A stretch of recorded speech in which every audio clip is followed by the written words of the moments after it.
Yeah, this game's done. We have 12 seconds left in the fourth quarter. Luke Doty's in. We also got to see Ryan Helinski in probably the worst game I've ever watched as a South Carolina fan. Like, that was... I didn't think that the Texas A&M game from last year, because last year was not a good game at all. Like, the last game we played against Texas A&M, that was a terrible game. We go to Texas A&M, get absolutely blown out. Not an exciting game there at all. I was expecting this to be way better. I was expecting us to be actually close in this game, and Notre Dame's rushing down the field. I got the Notre Dame-Clemson game on over there, so go Fighting Irish. At least there's some bright side to this day of the Gamecocks getting absolutely smacked. Georgia lost too, so it is what it is. This game, there's a lot of things that you could point fingers at here. Quarterback obviously won. Colin Hill did not have a good game, and you saw that. It took him a while to get pulled, a long while, after 2 picks and like maybe 70 yards worth of total offense or something like that, and no points to get pulled. Running game wasn't that good. Our offensive line didn't hold up that well. Defense got run all over. Secondary wasn't that good. Our pass rush wasn't that good at all. There's a lot of things that you could point fingers to, but all of these different things have one connection, and that is the head ball coach. And I don't even know why I just said head ball coach, because I feel like that is disrespecting Steve Spurrier, that comment that I just made, because what we have gone through with this Will Muschamp cycle, I don't know if he stays after this game. I don't know if he goes. Honestly, I don't see how he stays. Like, I'm not Ray Tanner. I don't control what's going on with the coaching decisions and stuff. The whole fan base is saying it. The crowd was booing. Everyone left. Like, fans were leaving early in the game. Everyone was booing after every drive. It was just, I feel like we need a fresh start. Muschamp comes in 2016. We go 6-6 in that season. Then we have our best season under Muschamp, go 9-4, win the Outback Bowl versus Michigan. But then after that, we go 7-6 with a shutout loss to Virginia in 2018 with a pretty good team. That was the year that we probably had the most hype going into the season. Some people were predicting us to win the East that year, like the SEC East, because we had Debo coming back. Our receiving core was amazing. Jake Bentley was supposed to make some great jump in his junior year or something like that. That didn't happen. Last year, go 4-8. This year, we're currently 2-4 with a win over Auburn and a win over Vanderbilt. The Auburn game is obviously the outlier of the season, because other than that game, dang it, Notre Dame almost scored. Other than that game, we have not played good football. Like, even the Vanderbilt game, you're expected to beat Vanderbilt. Vanderbilt's a game that you're supposed to go in there and take care of business and look like a good football team. That's what happened in that Vanderbilt game. We beat them. Good for us. Auburn, we play Auburn next week. We have a decent game on offense. We score enough to win the game. Obviously, our defense comes up and takes away. I think we had like 3 interceptions in that game. That's obviously a key factor for us to upset. Like, we need to force lots of turnovers. We need a 3 interception game from Izzy McQuamu, or a 2 interception game by J.C. Horn and 1 by Jalen Dickerson to be able to upset a good team. Texas A&M is a very good football team, but I think early on in this game, they were definitely giving us the opportunities to stay in that game if we could have scored on offense. Like, our defense didn't even play, like, they didn't play great, but it was a 7-0 game for a good while. Like, there was time for us to score on offense and make that a tie game. Throw picks, just don't move the ball at all. Force the defense to get back out on there. 3 points in the game.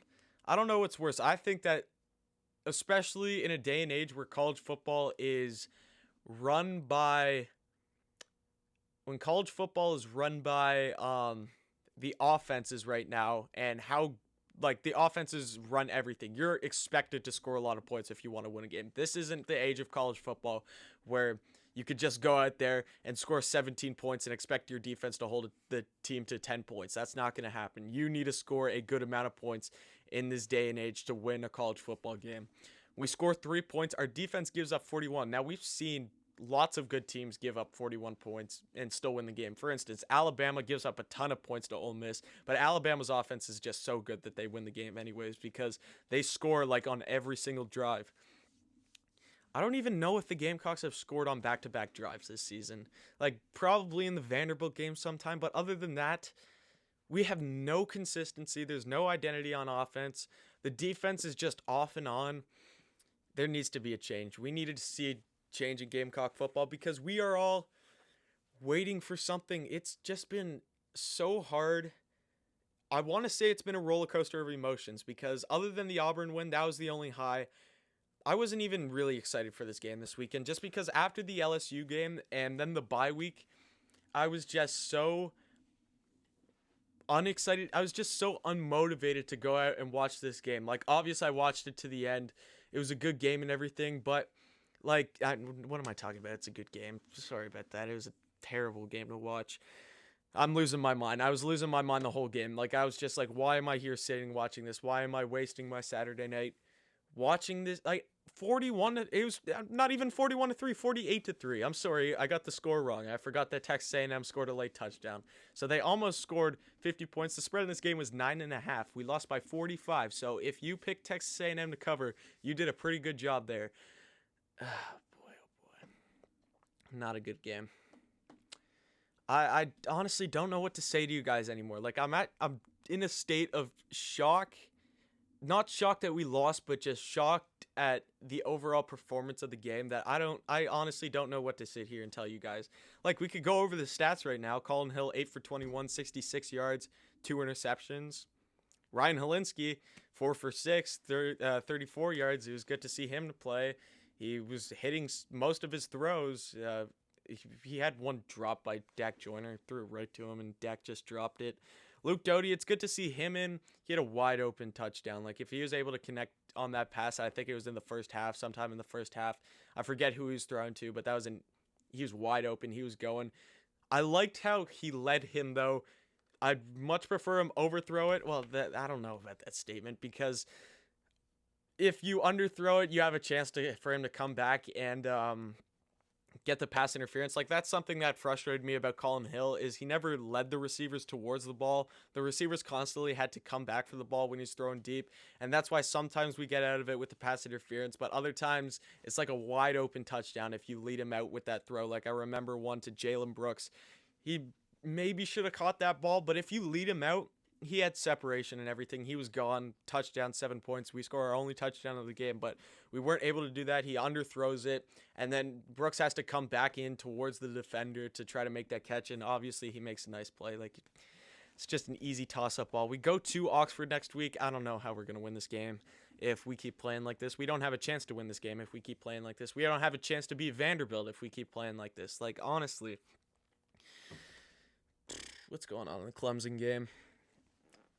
Notre Dame's up 3. I missed a a leading field goal for Notre Dame, so we could keep cheering on Notre Dame and hope for a good game. Our rushing game did nothing today. That's been the bright spot of this offense. We're even able to do that. Isaiah Spiller rushes for 131 yards. Some of their other running backs, like 65 yards, 34, 16. Like, they had 264 yards of total rushing. 266 yards of passing. Like, Kellen Mond looked like the Heisman out there. Like, we just made that whole team look amazing. They're gonna definitely jump up in the rankings because you had Georgia lose. The number 1 seed's about to lose, but I don't know if Texas A&M can jump in front of Clemson, because Clemson did lose to the 4 team and they don't have Trevor Lawrence. I hate to say it, but it turns out he does make kind of a difference for Clemson on that team. Oh yeah, also, don't forget about the merch. I have 2 shirts right now that are Gamecocks based. One that says, if I look upset, it's because Carolina lost last Saturday or on Saturday. I'm definitely going to need that one, and I know all you Gamecock fans need that shirt right now, so definitely go hit that up. The other one is of Willie B saying, there's no place I'd rather be. I don't even know. By the way, the post-game show icon at the bottom, or the design I did, that took me a long time, so please like the video for that, subscribe, comment, anything. I worked really hard on that to bring that for you guys. I'm sorry that I'm so out of it right now. We all are right now. We all just need to regroup. We just gotta keep hope. I think that's all we have as Gamecock fans. So thank you for watching this video. Hit the sub button, like the video, comment, and definitely come back next time.